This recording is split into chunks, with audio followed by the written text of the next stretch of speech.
Salut les CN et bienvenue sur... Voilà, c'est l'intro de la vidéo, je suis vraiment désolé pour ça, je m'excuse par avance. C'était pas prévu à l'avance. C'était pas prévu. Mais explique-leur quand même quelle vidéo ils vont avoir et que ça n'a rien à voir avec ça. Allez, en fait, on voulait vous faire une vidéo parce qu'il fallait qu'on réagisse à l'actu. On a malheureusement pas pu le faire plus tôt puisque nous étions à Valence à la Manga Galaxy la semaine dernière, donc vous avez vu que c'était un peu... Et vous avez vu aussi une très belle vidéo d'intro. Pourri. Ouais, où on se filmait comme ça, sauf que lui, il fait 1m97. Ah donc quand il filme comme ça, et moi que je suis à côté, forcément, ça fait genre je fais 1m20. Ah ouais, ça fait genre Rochefort. Voilà, là on dirait que je suis beaucoup plus grand que lui. Ouais. Voilà, bah lui s'il fait ça, vous imaginez s'il fait 1m97, ça fait, voilà. Ça fait le truc. Et tout le monde a réagi sur ça, et il y en a beaucoup aussi à Valence qui... Ils s'en battaient les couilles quand on était à Valence, en fait, ils regardaient tous quand j'étais grand. Ouais, c'était le délire. Bon, allez, très sérieusement, donc l'actualité qui nous a dit quoi cette semaine Qui nous a dit des bonnes idées sur Dragon Ball Fighter. Tu sais que ça c'est l'intro de la vidéo. Il y a un jingle juste après. Allez, jungle.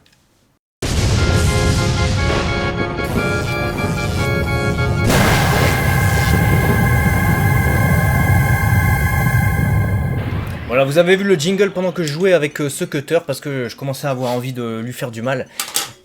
Il a déjà commencé, d'où les... Ah ouais, c'est ça en fait, le mec super aussi.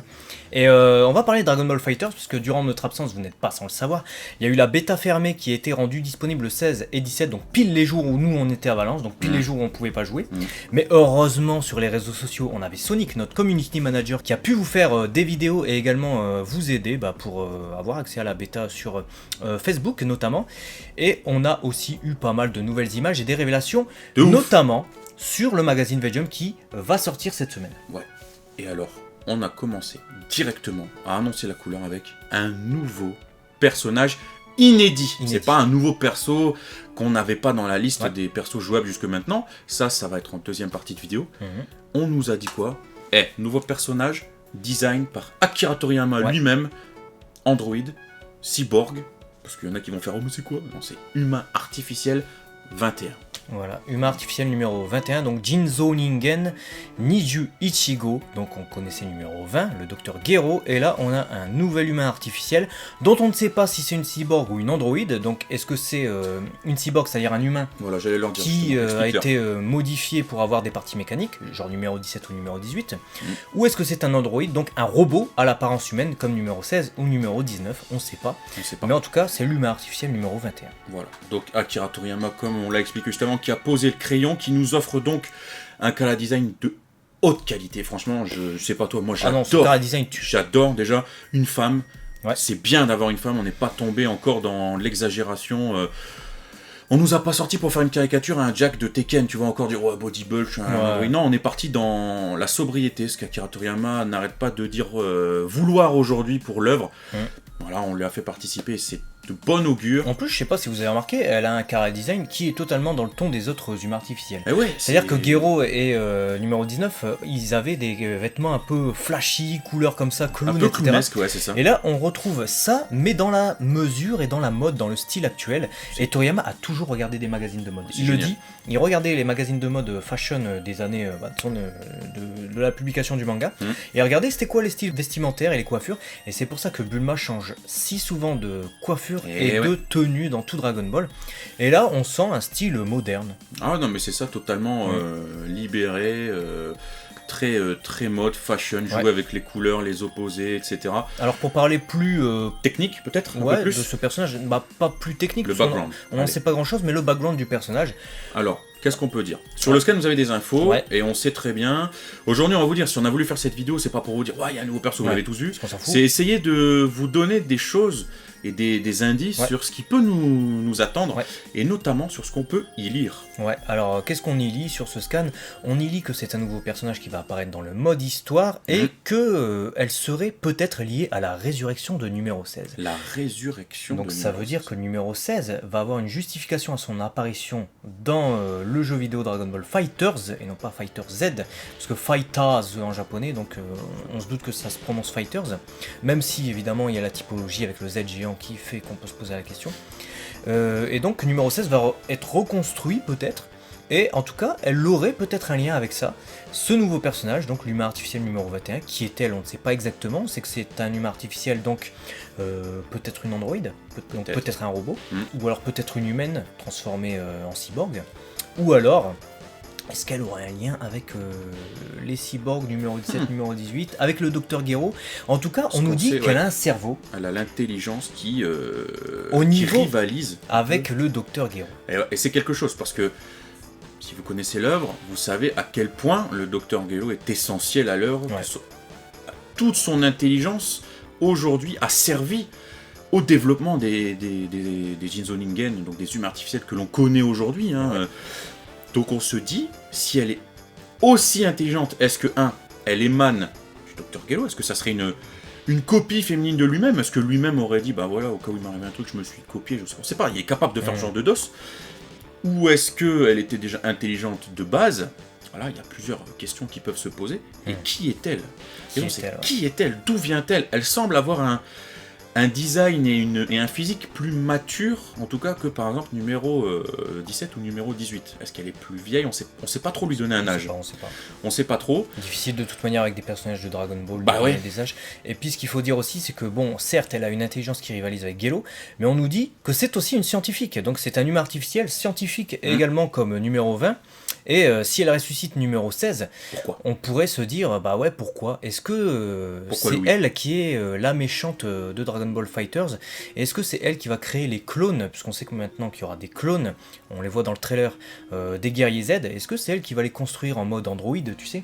Genre analyser comment ils fonctionnent, leur technique, leur puissance et créer des clones exacts. On sait pas encore pour l'instant, mais ça va être un personnage qui nous donne la hype déjà. Ou en couleur. Et déjà, on est lundi, au moment où on enregistre cette vidéo. On l'a découverte hier, donc dimanche. Il doit y avoir quoi? Il y a déjà des... 150 je sais pas, peut-être des dizaines et des dizaines de fanarts sur ce personnage. Elle est partout. Elle est partout. L'engouement est énorme et ça se comprend parce que même nous qui avons découvert ça, alors là ça va être un petit clin d'œil. En fin de soirée, on était avec tonton, on buvait un verre, voilà. Tonton Ben, si tu nous regardes, un petit bisou. Et on a découvert ça, comme ça en direct et tout. On a fait, putain, c'est quoi ce truc? Ah, donc c'était samedi qu'on l'a découvert. Donc on a découvert ça samedi, bah ouais, forcément, même si ça a peut-être été leaké la journée, mais bon, la journée on était dans la convention. Et on a été tous les deux hypés, on s'est dit putain, ça tue un humain artificiel, une femme en plus, hyper sobre tout en étant classe. Ça nous a vraiment hypés, donc on comprend que vous-même ayez pu avoir cet engouement, quoi. Et d'autant plus qu'on la voit avec numéro 16, il y a des gens qui sont partis dans des théories qui se sont dit, est-ce que ça serait pas la mère de numéro 16? Elle est un peu rouge. Je rappelle quand même que numéro 16, c'est le fils du Dr Gero qui a servi pour modèle à numéro 16. Donc la mère de numéro 16, la femme de Gero... Je sais pas, la mère de numéro 17, numéro 18, ça me paraît plus crédible que la mère de numéro 16. Mais comme quoi, ils sont partis partout, tu vois, ils ont vraiment... Qu'elle a reconstruit numéro 16, et donc ce serait sa créatrice à ce nouveau numéro 16, et là, totalement, peut-être. C'est déjà plus crédible, en tout cas, comme truc. Mais ouais, c'est un personnage, on nous l'a même montré en convention. On était à côté du stand justement de Tonton Benz, et on nous a ramené l'image, ouais, vous avez vu et tout. On n'avait pas vu, et on l'a découvert Nazo no Kagaksha, donc cette mystérieuse scientifique. Et c'est pas tout, parce que sur ce magazine V-Jump, donc qui sortira le 21 septembre 2017, donc d'ici quelques jours, et pourtant ça a fuité, on a deux autres personnages qui nous sont révélés comme personnages jouables dans le jeu. Alors, le premier, Yamcha. On l'avait déjà deviné si vous aviez suivi l'actualité sur notre site dragonballultimate.com. On avait eu, si vous préférez, un Twitter de la part de un tweet de la part de Toru Furuya, le Seiyu, donc celui qui donne la voix originale à Yamcha, qui avait tweeté en gros qu'il avait donné sa voix à son personnage toute la journée, on savait pas pourquoi.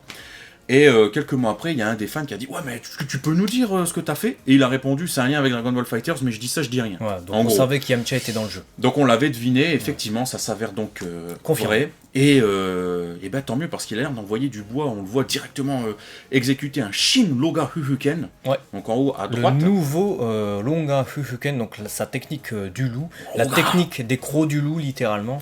Et franchement, on est hypé de voir Yamcha dans ce jeu parce qu'il peut amener un gameplay différent. On sait que Dragon Ball Fighters aime faire ça, c'est un jeu plutôt arcade, donc chaque personnage aura vraiment des mouvements très différents. On le voit, vous avez pu tester la bêta, vous avez pu voir les vidéos.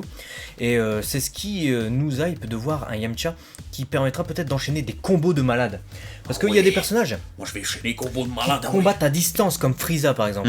Et il y a des personnages qui combattent au corps à corps. Yamcha sera peut-être de ceux-là, avec des techniques à n'en plus finir, genre des enchaînements qui pourraient se terminer par un Sokidan ou des trucs comme ça. Sokidan, ça serait super, hein.